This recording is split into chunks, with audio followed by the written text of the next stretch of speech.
يا أيها الناس قد جاءتكم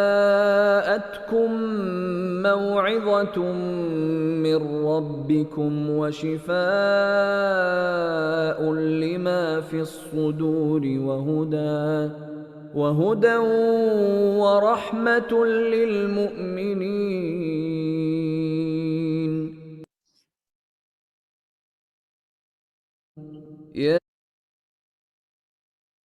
نحمده ونصلي على رسوله الكريم اما بعد فاعوذ بالله السميع العليم من الشيطان الرجيم بسم الله الرحمن الرحيم رب اشرح لي صدري ويسر لي امري واحلل عقدة من لساني يفقهوا قولي رب يسر ولا تعسر وتمم بالخير سورہ ہود آیت نمبر 63 سے 73 تک.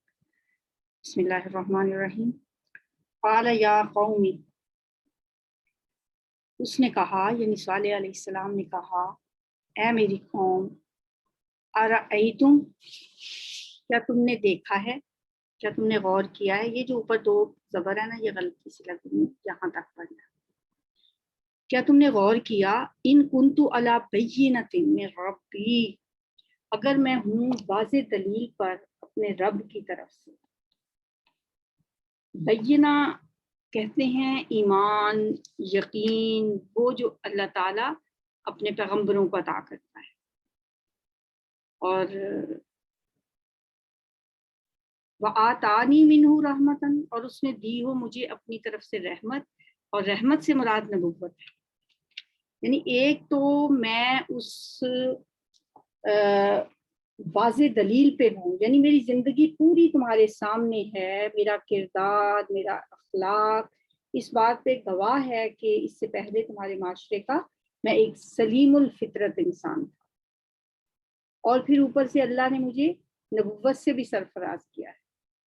وَآتَانِی مِنْہُ رَحْمَةً، تو تم مجھے یہ بتاؤ کہ اگر اس کے باوجود، جبکہ میں ایک بینہ پہ بھی ہوں، میرے پاس اللہ کی طرف سے وحی بھی آ گئی ہے، اللہ نے اپنی رحمت خاص سے مجھے نبوت سے بھی سرفراز فرمایا ہے، تو اب اگر میں اس کی نافرمانی کروں، فَمَن يَنْصُرُنِی، تو کون ہے جو میری مدد کرے گا.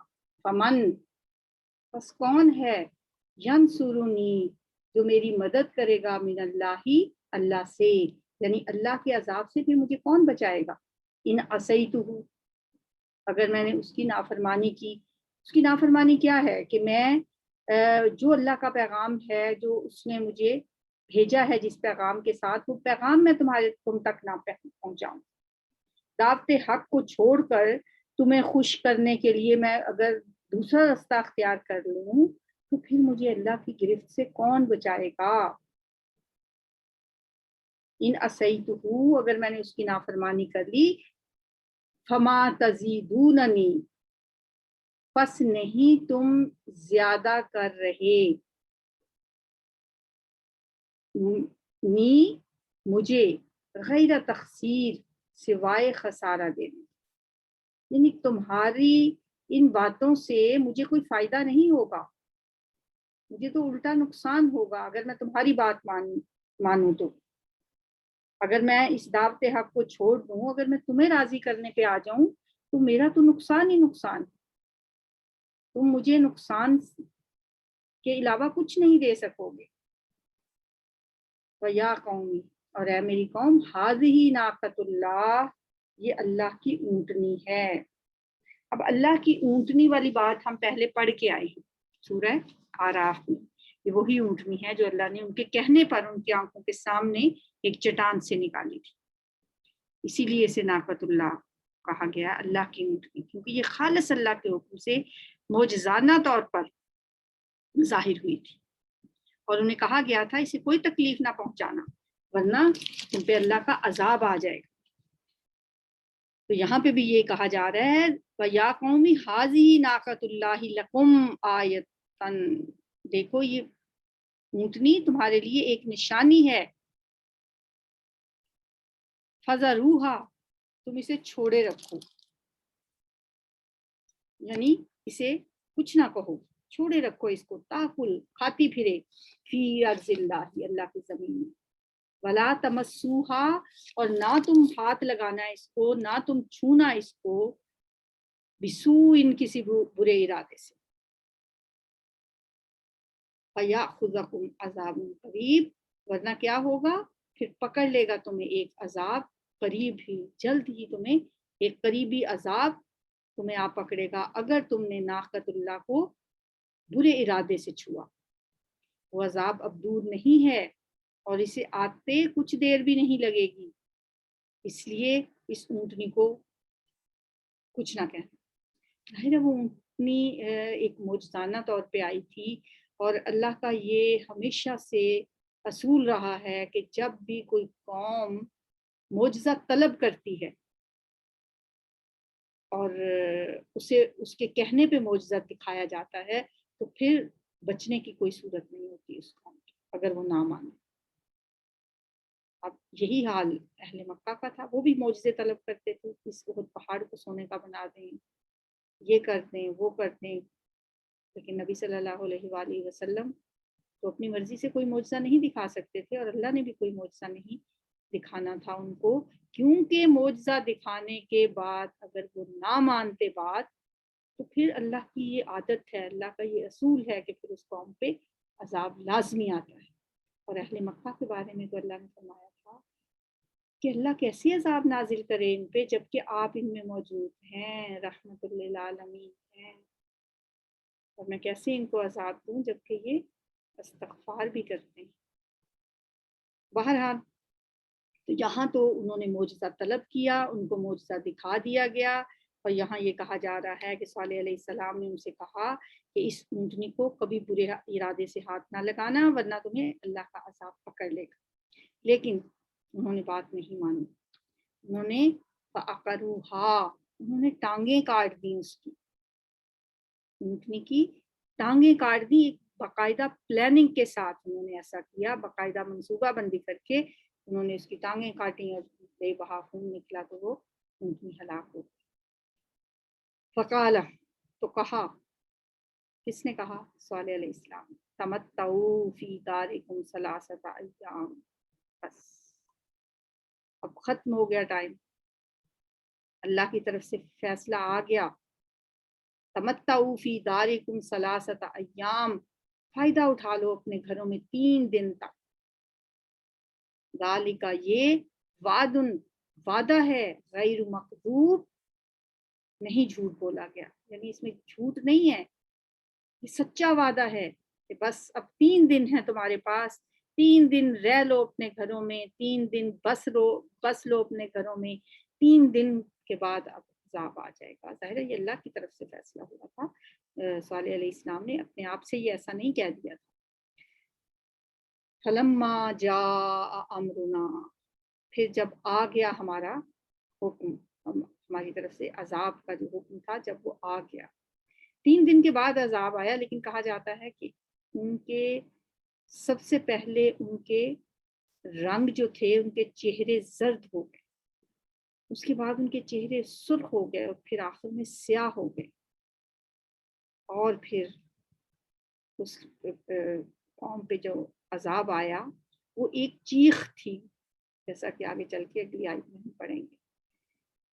جب اللہ کا حکم آ گیا امرنا، ہمارا حکم، نجینا صالحا، تو ہم نے نجات دے دی صالح علیہ السلام، الذین آمنوا، اور ان لوگوں کو جو ایمان لائے تھے، معہو، اس کے ساتھ، صالح اور ان کے ساتھیوں کو ہم نے نجات دے دی، اس عذاب سے بچا لیا، کہ کیوں بچایا؟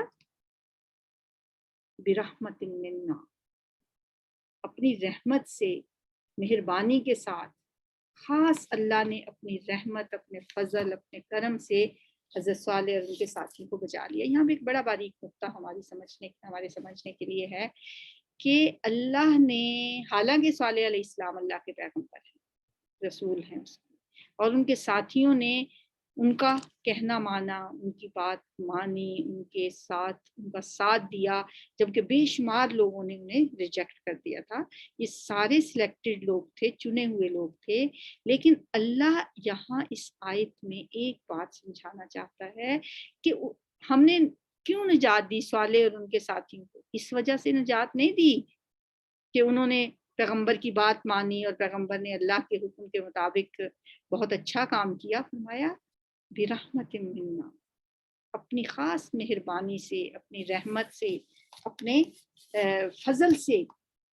تو ہمارے لیے اس میں کیا سبق ہے کہ ہم کچھ بھی کر لیں، جتنی بھی عبادت کر لیں، جتنے بھی اعلیٰ سے اعلیٰ درجے کے کام کر لیں، بے شک ہم اللہ کے حکم کے مطابق اپنی پوری زندگی لگا دیں، لیکن پھر بھی کبھی ہمیں یہ نہیں سمجھنا چاہیے کہ اللہ ہمارے ان اعمال کی وجہ سے ہمیں کچھ دے گا یا جنت دے گا یا ہم سے راضی ہوگا، بلکہ اللہ کا ہمیں بچا لینا، اللہ کا ہمیں اپنی اس میں اپنے عذاب سے بچا لینا، جنت ہمارے نام کر دینا، یہ اللہ کے خاص رحمت اور فضل سے ہوگا، یہ ہمارے اعمال کی وجہ سے نہیں ہوگا۔ ہاں اللہ بے شک یہ کہے، بعض آیات میں اللہ تعالیٰ کی یہ بات ہمیں پتہ چلتی ہے کہ اللہ تعالیٰ کہتے ہیں یہ اس کا صلہ ہے جو تم کرتے رہے، یہ تمہارے اعمال کے صلے میں میں تمہیں دے رہا ہوں۔ یہ اللہ فرمائے تو اللہ تو کہے، لیکن ہمیں کبھی یہ نہیں سوچنا چاہیے کہ یہ جو بات ہے یہ تکبر میں آتی ہے۔ ہماری عبادتوں کی نہ اللہ کو ضرورت ہے، نہ ہمارے اچھے اعمال کی اللہ کو ضرورت ہے۔ اللہ کی تو عبادت کرنے کے لیے فرشتے اتنے زیادہ ہیں کہ ہم اندازہ نہیں کر سکتے کہ فرشتوں کی اتنی زیادہ تعداد۔ آپ یہیں سے اندازہ کر لیں کہ ہر انسان کے ساتھ 2 فرشتے تو ہمارے ساتھ کرام وہ بیٹھے ہیں جو کرام کاتبین ہیں۔ پھر احادیث میں آتا ہے کہ ہر انسان کی آنکھ کی حفاظت کے لیے 6 فرشتے اللہ نے مقرر کیے، محافظ فرشتے بے شمار ہیں۔ اور جو اللہ کے گھر کے اوپر بیت المعمور ہے، اللہ کا گھر جو آسمانوں پہ ہے، بالکل اسی سیٹ میں اوپر اللہ نے آسمانوں پہ جو بنایا ہوا ہے، اس کا جو فرشتے طواف کر رہے ہیں، کہا جاتا ہے کہ ایک دفعہ جو فرشتہ اس گھر کا طواف کر لیتا ہے قیامت تک دوبارہ اس کی باری ہی نہیں آئے گی، اتنی زیادہ تعداد ہے فرشتوں۔ اور اتنے فرشتے اللہ کی عبادت کر رہے ہیں، تو ہماری عبادتوں سے اللہ کو کوئی فرق نہیں پڑنے والا۔ ہم نہ عبادت کریں تو اس کی شان میں کوئی فرق نہیں پڑتا، اور اگر ہم دن رات سجدے سے سر نہ اٹھائیں تو بھی اس کی شان میں ہم کوئی اضافہ نہیں کر سکتے۔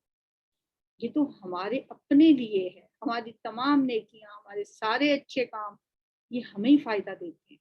اس لیے کبھی بھی ہمارے ذہن میں، ہمارے دل و دماغ میں کوئی ایسا ایک ذرہ برابر بھی یہ خیال نہیں آنا چاہیے کہ ہم نے چونکہ یہ کام کر لیے ہیں لہٰذا اب ہم بڑی شان سے جنت میں داخل ہو جائیں۔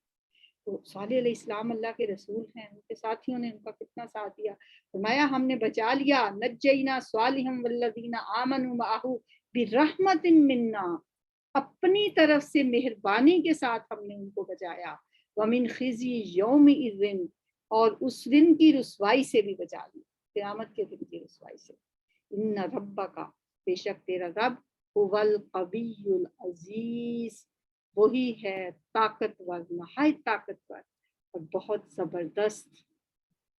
یہ ہے تیرا رب، یہ ہے اس کی شان، وہ قوی العزیز ہے، وہ بہت زور آور ہے، وہ بہت طاقتور ہے اور عزیز ہے، زبردست ہے۔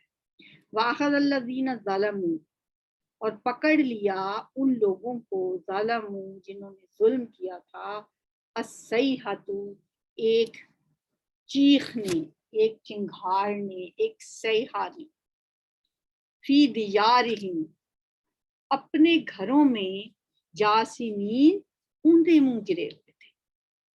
یہ انجام ہوا کہ ان ظالموں کو بڑے زور کی چنگھاڑ نے آ پکڑا، اور پھر وہ ایسے ہو گئے کہ اپنے گھروں میں اوندے منہ پڑے ہوئے رہ گئے۔ صیحہ جو ہوتی ہے نا، زور کی چیخ اور کڑک کی صورت میں جو آواز ہوتی ہے اسے کہا جاتا ہے۔ بعض کہتے ہیں کہ یہ حضرت جبرائیل علیہ السلام کی چیخ تھی، اور بعض کہتے ہیں کہ یہ آسمان سے آئی تھی جس سے ان کے دل پھٹ گئے اور ان کی موت واقع ہو۔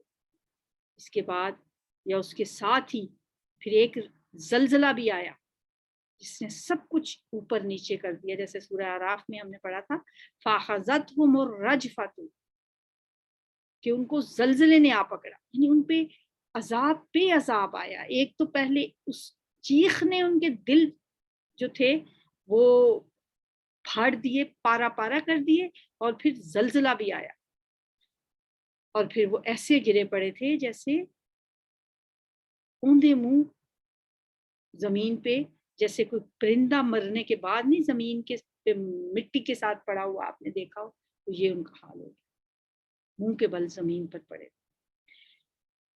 کَأَلَّمْ يَغْنَوْا، ایسے پڑے تھے گویا کہ رہے ہی نہیں تھے، کَأَن، گویا کہ لم نہیں، یغنو، کبھی بسے تھے فیہا، اس بستی میں ایسے لگ رہا تھا کہ جیسے اس بستی میں کبھی کوئی انسان بستا ہی نہیں تھا، یعنی کوئی بچا ہی نہیں۔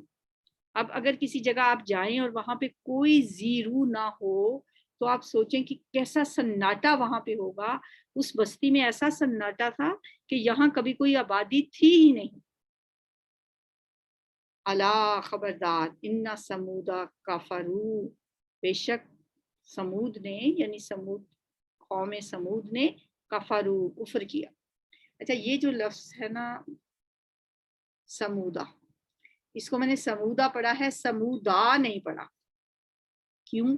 کہ الف ہے تو صحیح، لیکن اس کے اوپر یہ جو ایک گول دائرہ لگا ہوا ہے نا، یہ ہمیں بتا رہا ہے کہ یہاں پہ الف کی وجہ سے دال کو لمبا نہیں کرنا۔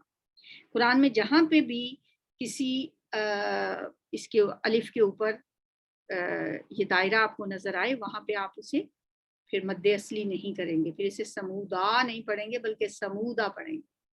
ان سمودا، بے شک سمودیوں نے، کفرو، انہوں نے کفر کیا، ربہم، اپنے رب سے، الا، خبردار، بُعْدًا سمود، دوری ہے سمود کے لیے۔ دوری میں نے پہلے بھی آپ کو بتایا تھا، لعنت ہے، پھٹکار ہے ان لوگوں کے لیے۔ وَلَقَدْ جَاءَتْ رُسُلُنَا، اور البتہ تحقیق آئے ہمارے بھیجے ہوئے، ہمارے پیغام پر، ابراہیم علیہ السلام کے پاس، بالبشرا، خوشخبری کے ساتھ، قالوا سلاما، انہوں نے کہا سلام ہے۔ اچھا، سلام کرنے کے لیے ابراہیم علیہ السلام کی یہ سنت ہمیں یہاں سے یہ پتہ چلتی ہے کہ صرف سلام کہہ دینا بھی کافی ہے۔ بہرحال ہمارے نبی صلی اللہ علیہ وسلم نے ہمیں جو طریقہ سکھایا وہ ہے السلام علیکم۔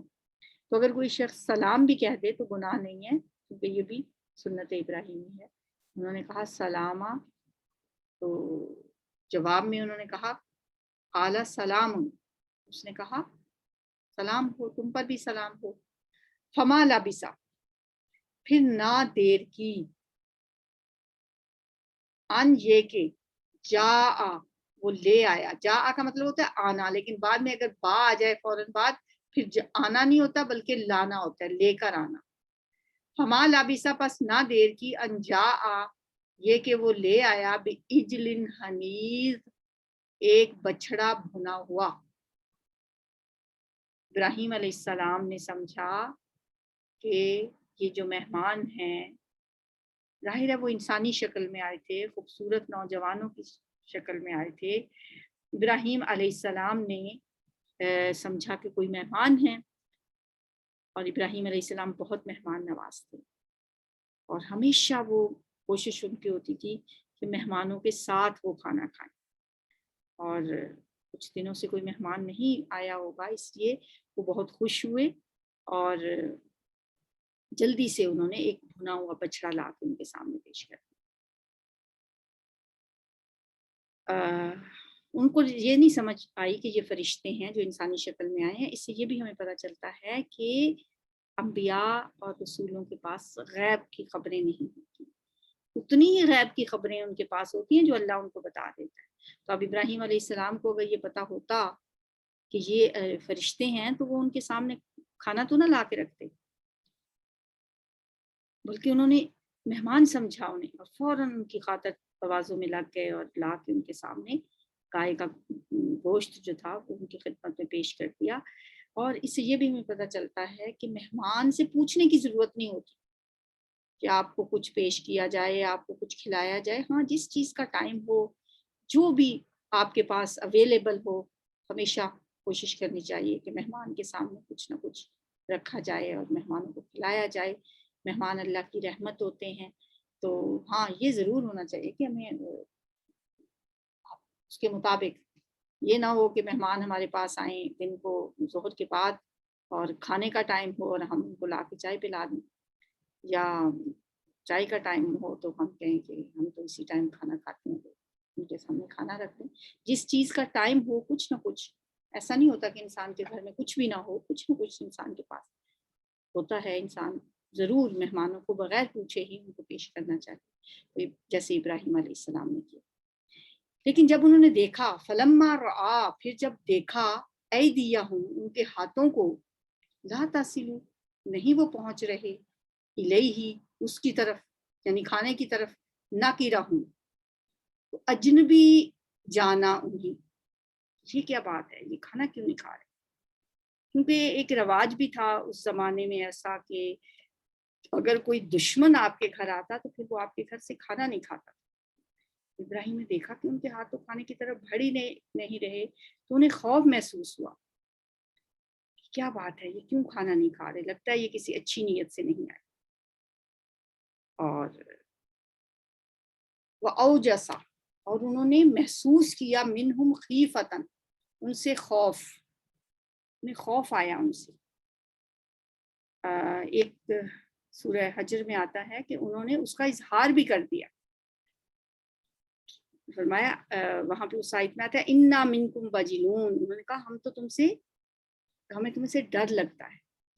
تو فرشتوں نے آگے سے جواب دیا، قالوا، انہوں نے کہا، لا تخف، نہ ڈرو، انا، بے شک ہم، ارسلنا، ہم بھیجے گئے ہیں، الی قوم لوط، لوط کی قوم کی طرف.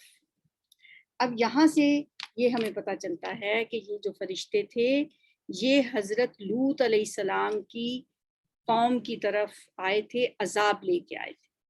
حضرت لوط علیہ السلام حضرت ابراہیم علیہ السلام کے چچا زاد بھائی تھے، بعض کہتے ہیں، اور بعض کہتے ہیں کہ یہ ان کے بھتیجے تھے. ان کی بستی جو تھی وہ جو ہے بحر مردار جسے کہا جاتا ہے، ڈیڈ سی، اس کے جنوب میں تھی، جبکہ حضرت ابراہیم علیہ السلام فلسطین میں تھے. جب حضرت لوط علیہ السلام کی قوم کو اللہ نے ہلاک کرنے کا فیصلہ کیا اور ان کی طرف جن فرشتوں کو بھیجا، ان فرشتوں کو اللہ نے حضرت لوط کی قوم کی طرف جاتے ہوئے حضرت ابراہیم علیہ السلام کے پاس ٹھہر کر بیٹے کی خوشخبری دینے کا بھی حکم دیا تھا. تو لہٰذا یہ فرشتے حضرت ابراہیم علیہ السلام کے پاس بیٹے کی خوشخبری دینے کے لیے آئے تھے، لیکن جنہیں حضرت ابراہیم علیہ السلام پہچان نہیں سکے تھے. انہوں نے کہا انا ارسلنا الی قوم لوط، بے شک ہم لوط علیہ السلام کی قوم کی طرف بھیجے گئے. وامرأتہ، اور اس کی بیوی. اب یہ ہو کی ضمیر کس کی طرف جا رہی ہے؟ حضرت ابراہیم علیہ السلام کی طرف. امرأتن، عورت کو کہتے ہیں، اور عورت یا بیوی ہو اس کی، قائمتن، وہ کھڑی تھی. قائمن ہوتا ہے کھڑا، یہ مؤنث ہے، قائمتن، وہ کھڑی تھی. فضاحکت، پس وہ ہنسی. فبشرناہا، پس بشارت دی ہم نے اس کو، باسحاق، اسحاق کی، بیٹے کی خوشخبری دی اور ساتھ ہی نام بھی بتا دیا، اسحاق کی خوشخبری دی. اب وہ کیوں ہنسی؟ وہ کھڑی تھی، بات سن رہی تھی. بعض کہتے ہیں اس لیے ہنسی کہ قوم لوط کی جو برے اعمال تھے وہ ان سے واقف تھی، ان کی ہلاکت کی خبر سن کے انہیں خوشی محسوس ہوئی، اس وجہ سے ہنسی. بعض کہتے ہیں کہ وہ اس بات پہ ہنسی کہ آسمانوں سے ان کی ہلاکت کا فیصلہ ہو چکا ہے اور وہ تو غفلت میں پڑے ہوئے ہیں، انہیں تو اس بات کا پتہ ہی نہیں، اس بات پہ ہنسی. بعض کہتے ہیں کہ اس وجہ سے شاید ہنسی کہ میرے شوہر کو پتہ ہی نہیں چلا کہ یہ فرشتے ہیں اور وہ ان کے لیے کھانے کا انتظام کر رہے ہیں. بہرحال کسی بھی وجہ سے. اور بعض یہ بھی کہتے ہیں کہ یہ تقدیم و تاخیر ہے، ہو سکتا ہے وہ بعد میں ہنسی ہوں اور یہ پہلے عائد کر دی گئی ہو. بہرحال وہ ہنسی تو اللہ تعالیٰ نے ان کو خوشخبری دی اسحاق کی. وَمِن وَرَاءِ اسحاق یعقوب، اور اسحاق کے پیچھے یعقوب کی بھی. کہ اللہ آپ کو بیٹا بھی دے گا اور پھر بیٹے کو بھی بیٹا دے گا جس کا نام یعقوب ہوگا۔ اسحاق علیہ السلام کا نام بھی اللہ نے خود رکھا، پھر ان کے بیٹے یعقوب کا نام بھی اللہ نے رکھا۔ یہ وہی یعقوب علیہ السلام ہے جن کے بیٹے پھر حضرت یوسف علیہ السلام۔ یعنی آپ دیکھیں کہ ایک لڑی چل رہی ہے، حضرت ابراہیم علیہ السلام اللہ کے پیغمبر، پھر ان کے بیٹے اسحاق علیہ السلام اللہ کے پیغمبر، پھر ان کے بیٹے حضرت یعقوب علیہ السلام، یہاں تک تو اللہ تعالیٰ نے یہاں قرآن میں بتا دیا۔ پھر یعقوب علیہ السلام کے آگے پھر 12 بیٹے تھے، جو ہم سورہ یوسف میں پورا ایک قصہ پڑھیں گے یعقوب علیہ السلام کے ان 12 بیٹوں کا، جن میں سے ایک حضرت یوسف علیہ السلام تھے، جن کے نام سے پوری سورت قرآن پاک میں موجود ہے۔ تو یہ اسحاق جو ہیں یہ حضرت ابراہیم علیہ السلام کی بیوی، یہ جو ہنسی ہیں ان کا نام سارا تھا۔ دوسری بیوی حضرت ابراہیم علیہ السلام کی جو ہے ان کا نام تھا حضرت ہاجرہ۔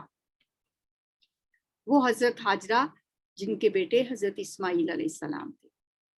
حضرت سارا حضرت ابراہیم علیہ السلام کی پہلی بیوی تھی اور ان کی عمر اس وقت 100 سال سے بھی اوپر تھی یا 100 کے قریب تھی، تو بہت بوڑھی تھی، ابھی تک ان کی اولاد نہیں تھی۔ حضرت ہاجرہ کو اللہ تعالیٰ نے حضرت اسماعیل علیہ السلام سے نوازا، تو حضرت اسماعیل اور حضرت ہاجرہ کو اللہ کے حکم سے اس جگہ حجاز میں جہاں پہ آج کل خانہ کعبہ ہے، وہاں پہ حضرت ابراہیم علیہ السلام چھوٹے سے بچے اور حضرت ہاجرہ کو وہاں جا کے چھوڑ آئے۔ اور اس عورت نے انتہائی صبر و تحمل کا مظاہرہ کرتے ہوئے حضرت ابراہیم علیہ السلام سے پوچھا تھا کہ آپ ہمیں یہاں چھوڑ کے جا رہے ہیں، خود سے چھوڑ کے جا رہے ہیں یا اللہ کے حکم سے چھوڑ کے جا رہے ہیں؟ حضرت ابراہیم علیہ السلام نے جواب دیا تھا اللہ کے حکم سے چھوڑ۔ انہوں نے فرمایا تھا کہ پھر ٹھیک ہے، پھر ہمارا اللہ ہمیں ضائع نہیں کرے گا۔ اور واقعی اللہ نے ان کو ضائع نہیں کیا، بلکہ آج بھی انہی حضرت ہاجرہ کے نقش قدم پہ چلتے ہوئے ان صفا مروہ کی پہاڑیوں پہ ہر شخص دوڑتا ہے، اور اس کا حج نہیں ہوتا اس وقت تک جب تک کہ وہ، یا عمرہ نہیں ہوتا جب تک وہ صفا مروہ کی صحیح نہیں کر لیتا۔ بہرحال جو سارا واقعہ آپ نے سنا ہوا ہے۔ تو یہ دوسری بیوی ہیں حضرت سارا، جو دوسری نہیں بلکہ یہ پہلی بیوی ہیں۔ دوسری بیوی تو وہ تھی جو حضرت اسماعیل کی والدہ تھیں، اور ان کو بھی اللہ تعالیٰ نے خوشخبری دے دی حضرت اسحاق کی اس بڑھاپے میں، اور پھر اسحاق کو بھی آگے بیٹا ملے گا۔ اب یہاں سے ایک بات پتہ چلتی کہ ان کو اپنی عمر کا بھی اور اندازہ ہو گیا ہوگا کہ ابھی تو اللہ ایک بیٹا دے گا، پھر اس بیٹے کا بیٹا بھی میں دیکھوں گی۔ یعنی اس آیت میں یہ بھی ایک طرح سے ایک بشارت ہے کہ اس ایک طرح سے پریڈکشن ہے کہ ان کی عمر بھی اتنی زیادہ ہوگی۔ قالت، تو وہ کہنے لگی، قالا کا مونس جو ہوتی ہے نا وہ قالت، یا ویلتا، ہائے میری بربادی۔ یہ لفظ دیکھنے میں تو ایسے لگتا ہے کہ وہ بربادی کی بات کیوں کر رہی ہیں، یہ ویسے یہ محاورتاً جیسے ہم بھی اپنی زبان میں اس طرح کے الفاظ بولتے ہیں، ہر زبان میں کچھ اس طرح کے الفاظ ہوتے ہیں جن کے ہم اصل معنی پہ نہیں جانا چاہیے، بلکہ وہ محاورتاً الفاظ ہوتے ہیں۔ جیسے ہم کہتے ہیں ہائے میں مر گئی، تو اب اس کا یہ مطلب قطعاً نہیں ہوتا کہ ہم اپنے واقعی وہ مرنے لگے ہیں،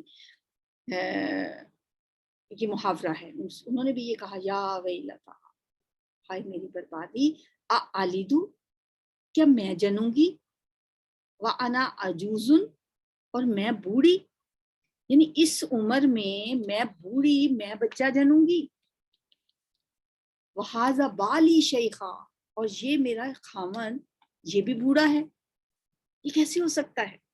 یہ ویسی ہی بات ہے جیسے حضرت زکریا علیہ السلام نے جب حضرت مریم کو دیکھا کہ حجرے میں ان کے پاس بے موسمی پھل پڑے ہیں، تو انہوں نے ایک دم اللہ سے دعا کی کہ یا اللہ تو مریم کو بے موسم کے پھل دے سکتا ہے تو مجھے بے وقت کی اولاد نہیں دے سکتا۔ انہوں نے اولاد کے لیے وہاں پہ دعا کی، تو اللہ تعالیٰ نے جب ان کی دعا قبول کر لی تو پھر حیران ہوئی یہ کیسے ہو سکتا ہے، یعنی مجھے اس وقت کیسے یہ اولاد مل سکتی ہے؟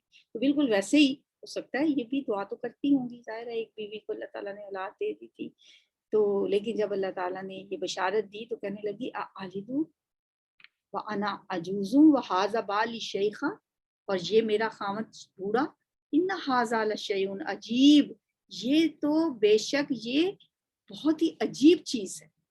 انا تاکید کے لیے پھر لام تاکید، یہ تو بہت ہی یقیناً بلا شبہ یہ ایک بڑی عجیب چیز ہے کہ اس عمر میں بچہ جنم.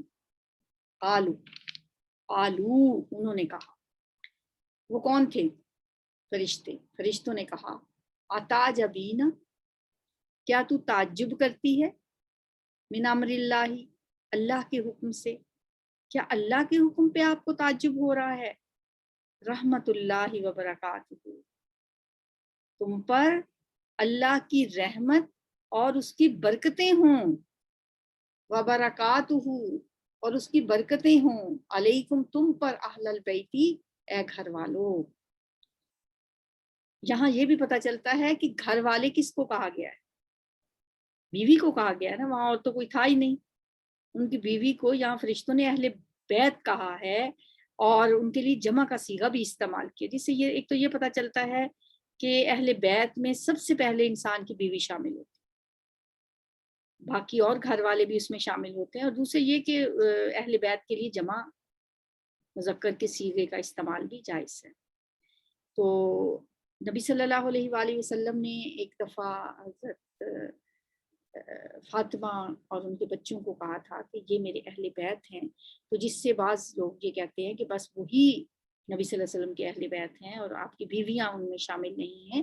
تو اس کا مطلب یہ تھا کہ یہ بھی میرے اہل بیت ہیں. آپ نے اپنے گھرانے کو، اپنے گھر والوں کو کشادگی یعنی ان کو کشادہ کیا کہ یہ بھی میرے اہل بیت ہیں. تو اس کا یہ مطلب قطعاً نہیں ہے کہ آپ کی بیویاں آپ کے اہل بیت میں شامل نہیں ہیں. یہ آیت جو ہے اس نے تو بالکل مہر لگا دی کہ گھر والوں میں یعنی اہل بیت میں سب سے پہلے بیوی ضرور ہوتی. اب یہاں اور کوئی تھا ہی نہیں. یہاں اللہ تعالیٰ فرما رہے ہیں، اللہ تعالیٰ کے فرشتے کہہ رہے ہیں رحمت اللہ وبرکاتہ علیکم اہل البیت، اللہ کی رحمت اور اس کی برکتیں ہوں تم پر اے گھر والو. انہو حمید مجید، بے شک وہ بہت تعریف کیا گیا، بڑی شان والا ہے اللہ تعالیٰ جس نے آپ کو اس عمر میں اولاد سے نوازا. تو یہاں ایک اور بات یہاں پیچھے کہ جب اللہ تعالیٰ نے یہ لفظ بولا فبشرناہا، بس ہم نے خوشخبری دی اس کو. اب اللہ تعالیٰ فرما رہے ہیں یہاں، لیکن خوشخبری دینے والے اس وقت فرشتے تھے، یعنی خوشخبری اللہ کی طرف سے ہے. وہ خوشخبری فرشتے سنا رہے تھے حضرت سارہ کو، تو اللہ اس کو اپنی طرف منسوب کر رہے ہیں کہ ہم نے خوشخبری دی اسے اسحاق کی اور پھر اسحاق کے بعد یعقوب. چلیے ابھی ان آیات کی ہم تلاوت سنتے ہیں، بلکہ تلاوت سے پہلے یہ کچھ الفاظ کی وضاحت بھی کرنی ہے. فَأَصْبَحُوا، پس وہ ہو گئے، then they became. اصبح یصبح، اصباح ہوتا ہے صبح ہونا یا ہونا بھی، ٹھیک ہے. اصبح کو جمع کیا تو بن گیا اصبحوا، وہ ہو گئے. لم یغنوا، نہ رہے تھے وہ سب. غنی یغنا، غنیون آباد ہونا یا مالدار ہونا، دونوں معنی اس کے ہوتے ہیں. تو لم یغنوا، نہ وہ رہے تھے. لابسا، اس نے دیر کی، ہی ڈیلیڈ. لابسا یلبسو، لبسن دیر کرنا یا ٹھہرنا. اسی طرح ناکیرہ ہم، اس نے انہیں اجنبی جانا، ہم ان کو. He felt unfamiliar. ناکیرہ ینکر، نکرن پہچاننا، نہ پہچاننا. تو ناکیرہ ہم، اس نے ان کو نہ پہچانا یعنی اجنبی جانا. تو یہ ناکیرہ فعل ماضی واحد مذکر غائب. او جیسا محسوس کیا، اس نے محسوس کیا. فیلٹ اپریہنشن، او جیسا یو جسو ایجاسن محسوس کرنا. چلیے جی اب تلاوت سنتے ہیں. قال يا قوم أرأيتم إن كنت على بينة من ربي وآتاني منه رحمة فمن ينصرني من الله إن عصيته فما تزيدونني غير تخسير. ويا قوم هذه ناقة الله لكم آية فذروها تأكل في أرض الله ولا تمسوها بسوء فيأخذكم عذاب قريب. فعقروها فقال تمتعوا في داركم 3 أيام ذلك وعد غير مكذوب فلما جاء أمرنا نجينا صالحا والذين آمنوا معه برحمة منا ومن خزي يومئذ إن ربك هو القوي العزيز وأخذ الذين ظلموا الصيحة فأصبحوا في ديارهم جاثمين كأن لم يغنوا فيها ألا إن ثمود كفروا ربهم ألا بعدا لثمود ولقد جاءت رسلنا إبراهيم بالبشرى قالوا سلاما قال سلام فما لبث أن جاء بعجل حنيذ فلما رأى أيديهم لا تصل إليه نكرهم وأوجس منهم خيفة قالوا لا تخف إنا أرسلنا إلى قوم لوط وامرأته قائمة فضحكت فبشرناها بإسحاق ومن وراء إسحاق يعقوب قالت يا ويلتى أألد وأنا عجوز وهذا بعلي شيخا إن هذا لشيء عجيب قالوا أتعجبين من أمر الله رحمة الله وبركاته عليكم أهل البيت إنه حميد مجيد